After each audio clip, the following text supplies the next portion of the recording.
Bonjour, bienvenue sur Je suis né 3 fois. Nous sommes avec Bertrand Vergely, artisan, philosophe. Bonjour Bertrand. Bonjour ma chère Soraya. Nous commençons très fort. À midi, nous avons évoqué avec Bertrand. Bertrand, ça lui arrive de citer. Il ne cite pas tant que ça. Souvenez-vous, c'est Lacan qui disait qu'il citait. Parfois il y a trop de citations.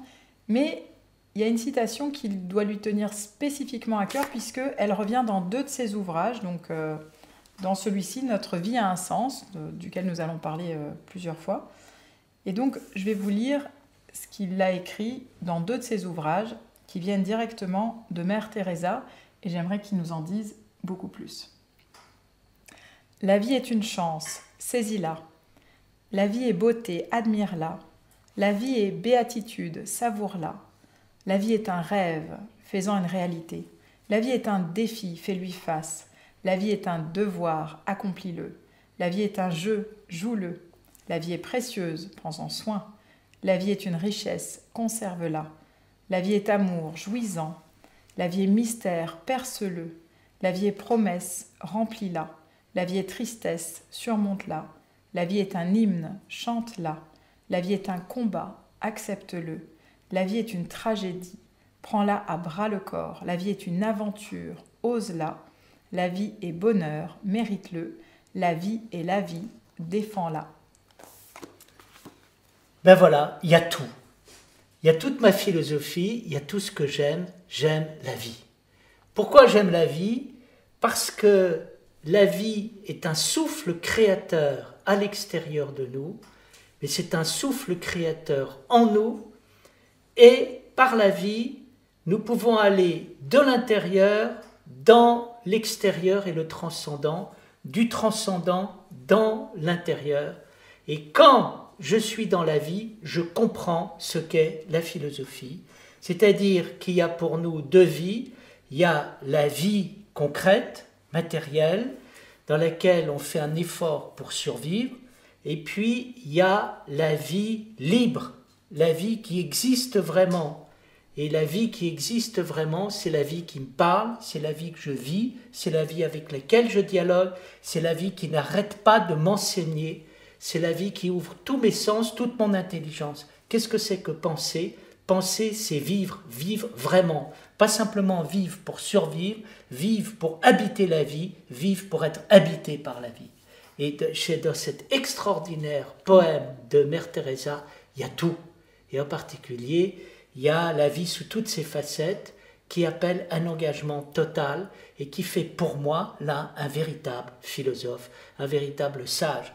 Un sage, c'est quelqu'un qui est vivant. Vivant et libre? Vivant et libre. Qu'est-ce que c'est que la liberté? C'est nous. Et quand est-ce que nous sommes libres? Nous sommes libres quand nous sommes vraiment nous. Et ce que j'aime beaucoup chez Mère Teresa, c'est ce qu'on reçoit. Qu'est-ce qu'on fait sur Terre? On vient de la vie, on est là pour vivre et on va vers la vie. Et notre devoir, c'est de vivre. Nietzsche a écrit « Deviens qui tu es ». Tu es un vivant, sois un vivant. Et qu'est-ce qui est important pour être un vivant? C'est d'être nous, c'est de dire vraiment « je ». Et qu'est-ce qu'un homme libre? Un homme libre, c'est quelqu'un qui dit vraiment « je », c'est quelqu'un qui est vraiment lui. Alors, tu dis justement dans un de tes livres, mais là je pourrais plus te dire où, mais tu dis que deviens qui tu es, c'est corrélé à fais ce que seul toi peux faire. Alors, il y a 2 choses. Ça. La phrase primitive est de Pindare, qui est un poète grec du VIe siècle avant Jésus-Christ, et qui a dit « Deviens qui tu es », ça voulait dire « Sois à la hauteur de la noblesse qui est en toi ».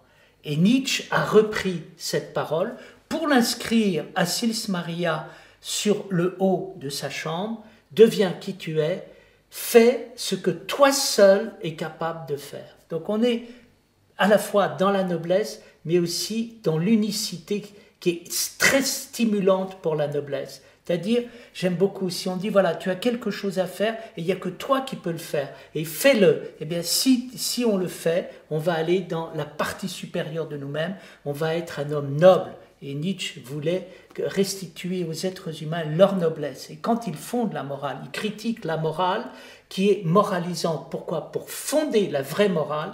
Et la vraie morale, elle se fonde sur la noblesse. Hein? Et qu'est-ce que c'est qu'un homme, un homme noble? Un homme noble, c'est un homme qui est totalement habité par la vie.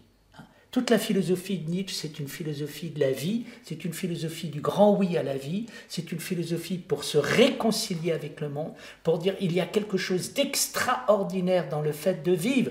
Qu'est-ce qu'il dit dans Par-delà le bien et le mal? Il dit un philosophe, c'est un homme qui a des idées extraordinaires. Et qu'est-ce que c'est que l'idée extraordinaire d'un philosophe? C'est-à-dire ta vie est extraordinaire, vis-la, tu vas vivre extraordinairement. Et là, on va vraiment connaître la vie des sages, c'est-à-dire la vie des voyants, ceux qui voient.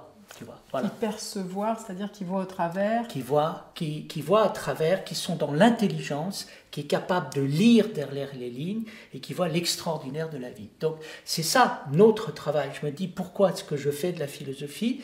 J'ai été invité par la République, la France, la culture française, la culture moderne à enseigner la pensée. Enseigner la pensée, c'est un art de vivre extraordinaire, c'est-à-dire de tout son être pour l'intelligence de la vie. Alors, par moi passent plein d'autres questions. Je pense à un patient que j'ai rencontré il y a des années. Il était sur son lit d'hôpital et il me disait, je lui dis, je suis contente de vous voir. Et il me dit, je vois pas pourquoi, je sers à rien. Et pour lui, il avait perdu le fait d'être allongé pendant plusieurs mois. Il voyait plus sa noblesse, c'est-à-dire que cette vie extraordinaire, pour lui, elle n'avait plus rien d'extraordinaire. Qu'est-ce que tu pourrais nous transmettre dans les temps d'épreuve où je pense que cette notion d'extraordinaire, elle n'est pas si simple. C'est-à-dire, c'est pas faire ou vivre des choses extraordinaires, c'est vivre, peut-être je me trompe, tu me corriges, mais vivre l'extra aussi de l'ordinaire. Alors, je pense que j'ai toujours dit que chacun a une mission à faire dans ce monde. Et parfois, la mission de certaines personnes, c'est d'être un malade. Et on peut être un malade banal, on peut être un malade angoissé, on peut être un malade en colère, on peut être un malade extraordinaire et de l'intérieur de quelque chose qui ressemble à rien, transformer le monde autour de soi. C'est-à-dire, il y a des êtres à l'hôpital qui sont tellement rayonnants qu'ils remontent le moral à leur famille, aux gens qui viennent les soigner, aux personnes qui passent. Et tout d'un coup, on fait exploser les murs de l'hôpital. Et donc, il y a des gens qui ont découvert cela en prison. Ils ont fait des erreurs, des fautes dans leur vie, se sont mis à vivre dans leur vie en prison et parfois sont devenus des êtres qui ont totalement changé de vie et tout d'un coup, ils ont fait éclater les murs de la prison. Il y a des gens en camp de concentration qui ont vécu la même vie. Alors, qu'est-ce que c'est que l'extraordinaire? L'extraordinaire, c'est vraiment effectivement de l'intérieur de quelque chose de l'ordinaire, quelque chose qui n'est pas ordinaire. Et qu'est-ce qui n'est pas ordinaire? C'est les trésors, la richesse qu'il y a à l'intérieur de la vie et qui est inimaginable. J'aime penser, tu me dirais, quelle est ma philosophie de la vie? Ma philosophie de la vie, c'est qu'on n'a encore rien vu. C'est qu'il faut se préparer à vivre. C'est que nous n'allons pas vers la mort, nous allons vers la vie. Et il ne faut pas s'inquiéter de ce qui arrive parce qu'on n'est pas encore né. Et donc, on ne va pas se demander si le problème, c'est de mourir. On va poser le vrai problème, c'est le problème de naître. Et le problème, c'est d'arriver dans la vie. Et je souhaite à tout le monde de vivre cette expérience. C'est-à-dire, pour beaucoup de personnes, bien évidemment, ils ne vont pas adhérer à ce que je dis en pensant que je suis illuminé et que c'est trop facile. C'est joli, par contre, que tu sois illuminé, moi ça me plaît. Et ils vont dire, regardez la vie actuelle, c'est terrible, comment pouvez-vous trouver la vie extraordinaire avec toutes les guerres, avec toutes les horreurs, avec toutes les violences qu'il y a. Jusqu'au moment où, oui, il y a les guerres, oui, il y a les violences, oui, il y a la vie qui ne va pas, mais j'ai changé complètement mon rapport à la vie. Pourquoi? Parce que j'ai vu autre chose à l'intérieur de la vie. Quels sont les êtres qui nous font du bien? Les êtres qui nous font du bien, c'est là où on croyait qu'il n'y a rien, qui nous montrent qu'il y a quelque chose. Et donc, qu'est-ce qui est extraordinaire? C'est parfois des gens à l'hôpital qui ont changé de vie. Et quand je dis qu'ils ont changé de vie, vous avez des personnes qui, au moment, dans les derniers instants qu'il leur reste à vivre, font une mutation extraordinaire. C'est-à-dire dans cet entre-deux entre la vie et la mort, qui est l'agonie, c'est-à-dire le moment où il n'y a plus de combat, Il n'y a plus de lutte, parce que ça ne sert à rien de lutter. Et donc, on lâche tout et on accepte tout.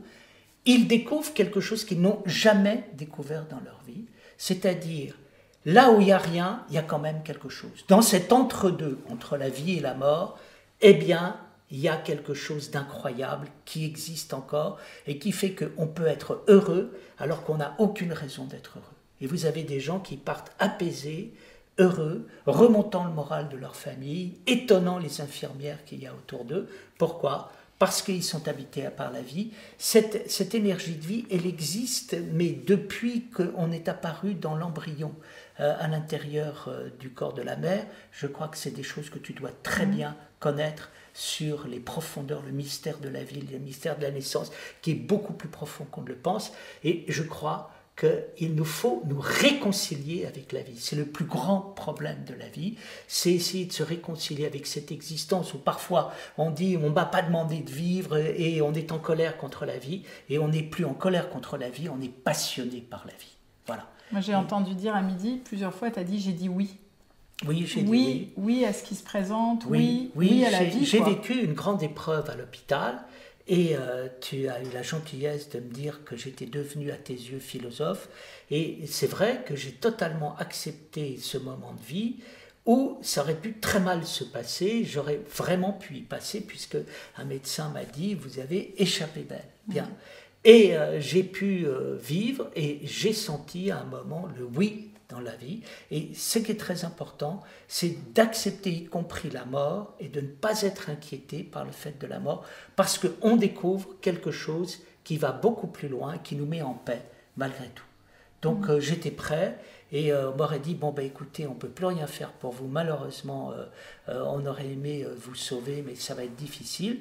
Ben, je me dis, ça veut dire que l'heure de la mort est arrivée, je l'accepte, j'accepte tout. Et quand on accepte tout, on est d'une incroyable liberté et surtout tout est simple et on est en paix. Voilà. Donc il y a le oui par rapport à la vie, mais le oui par rapport à la vie, c'est je dis oui, cette chose qui paraît bête n'est pas bête. Cette chose qui ne paraît pas passionnante est passionnante. Ce monde dans lequel on n'est pas toujours content de ce qui se passe, je l'aime ce monde, je vis à l'intérieur de lui. Voilà. Et ça, c'est quelque chose que j'appelle l'expérience de la pensée. C'est l'expérience de la sagesse. C'est toute la sagesse des stoïciens. Les stoïciens ont inventé l'art de surmonter la souffrance et les épreuves de la vie. Et il n'y en a qu'un, ça veut dire tu dis oui à l'existence, et alors là, tout change. Voilà. Et comme disait Nietzsche, au fond, à l'intérieur de ce qui semble le tragique, on découvre la joie. Hein. Voilà. C'est pas le tragique qui rend joyeux, c'est le oui au oui à travers le tragique qui donne la merveille de la vie. Et alors là, c'est l'autre face de la vie, c'est ce qui permet de dire qu'on a deux vies. Il y a la vie que l'on vit tous les jours en rouspétant, en n'étant pas content et en étant en bagarre avec la vie, puis il y a l'autre vie où tout d'un coup, bon, ça ne nous empêchera pas de temps à autre d'être en colère, de ne pas trouver tout beau, etc. Mais on s'est mis à vivre. Voilà, on s'est mis à vivre. Je nous souhaite de réunir ces vies et de vivre pleinement ce oui à la vie, de pouvoir un jour incarner ce que Mère Teresa nous a enseigné et ce que Bertrand continue à diffuser. Et moi, je suis ravie que tu sois illuminée. C'est beau, les gens illuminés. Écoute, oui, ça veut dire qu'à un moment, on a reçu la lumière. Voilà, en tout cas, merci pour toi de diffuser. Quel bonheur de te voir, de partager avec nos amis ce moment unique. À bientôt sur Je suis née 3 fois. Merci Michel pour le rappel. Et à tout bientôt.